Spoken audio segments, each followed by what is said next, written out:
An interesting resource that I wanted to show you is called Padlet. So when you're going to see the Padlet dashboard, you would go ahead and click to have a or make a new Padlet, and there are a couple different options that you have. You can have a shelf where you have different questions. You can have a wall, which is just plainly blank, a timeline map. I usually either use the shelf or the wall. I'm going to show you the shelf today. So over here comes up a couple different things. For example, the title and description. So in the title, I could just put, for example, quiz, reflection, and for the icon, you can go ahead and create an icon. And you would go back and then go ahead and select the wallpaper so you can, get different textures, um, different fall pictures, etc., etc. And then I would go ahead and pick a color scheme. You can select a different font. I'll just select this one.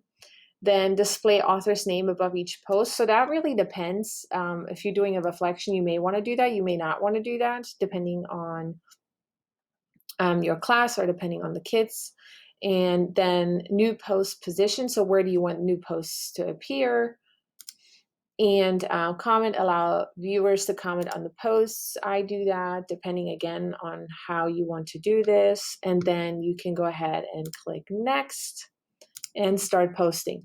Now, here, for example, I could then go ahead and ask something such as, tell me how you think you did on your quiz.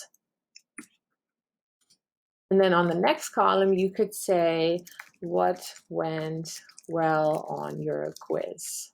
Say, what didn't go well on your quiz today? And then you could say, how would you prepare differently in the future? For example, right? So this could be a whole class discussion.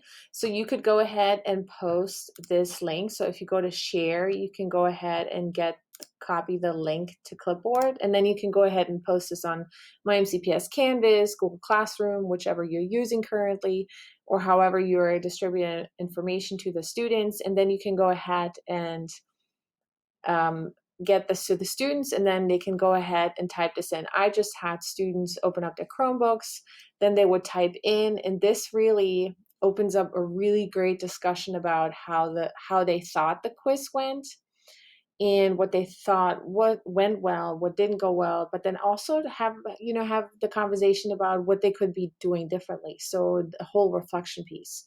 And it's really valuable to do that sometimes within a whole group, because it gives students an idea of how other students are thinking, not just themselves, but also how other students are thinking as well.